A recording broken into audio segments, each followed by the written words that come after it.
The realm of the paranormal is a really fascinating and intriguing subject, particularly poltergeist cases. Poltergeist activity has been reported across the globe.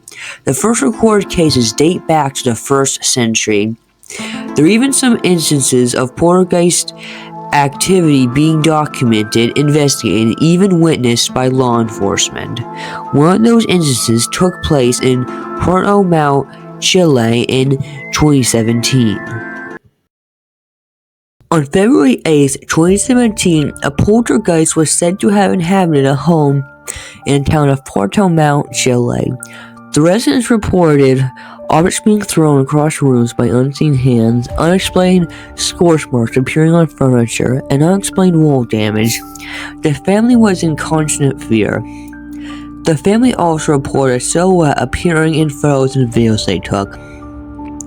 They also claimed that they heard unexplained screaming in the middle of the night. The neighbors corroborated the strange occurrences at the time. Towards the end of February, the activity took a more sinister turn. One of the family members' blankets suddenly combusted for no apparent reason. The family now feared that a sinister entity inhabiting their home would take their lives. They decided to call the police. When the police arrived, they witnessed some of the activity, causing the matter to get national attention. Upon arriving, they observed several broken mattresses and windows outside the house. While Sergeant Boris Olivaria was questioning one of the owners, a towel fell down from the attic. The entity even attacked Sergeant Boris Olivaria on one occasion after he called it out. While he was leaving, a knife grazed his back, but he was able to avoid injury because he was wearing a bulletproof vest. Later, the officers present smelled smoke. Upon closer inspection, they swear the blanket was on fire. No one was in the house at the time of the event.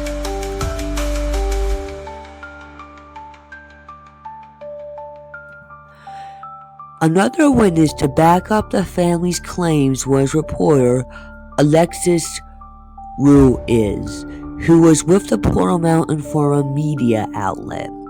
She claimed to have been attacked while interviewing the family. During a conversation between her and the family, a sack of potatoes spontaneously caught fire. Then a vase was thrown to the floor. Later, the entity attacked her with a kitchen utensil. She also felt like the entity wanted her to stop gathering information on the haunting. While she was on the phone with the family, the signal was cut without explanation.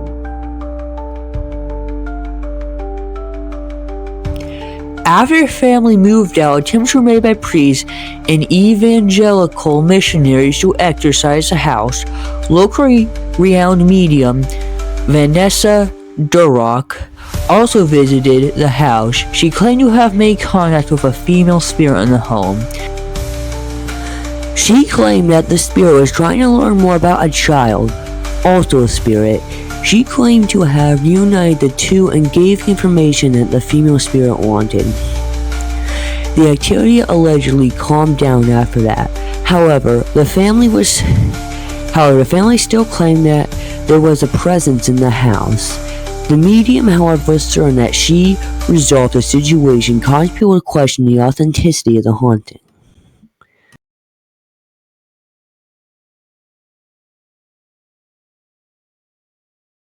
Although this case has some pretty good evidence, there are still points that shouldn't be ignored.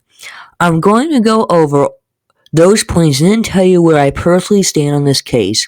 The first thing skeptics could point to is the fact that the medium claimed that part of it was a hoax, only because nothing happened when she tried to film the activity. The second thing skeptics could point to is the fact that some videos of reported events were shared on social media by members of the family. Skeptics often suggest that apparent poltergeist activity is caused by an individual or individuals in a family utilizing trickery. Another thing that should be noted is fear, paranoia, and suggestion can alter perception. Now, where do I stand on this case? I'm going to say that this is a legit poltergeist case. Here's why. First of all, I don't think this whole case can be attributed to a natural explanation. I think the best natural explanation is an intentional hoax.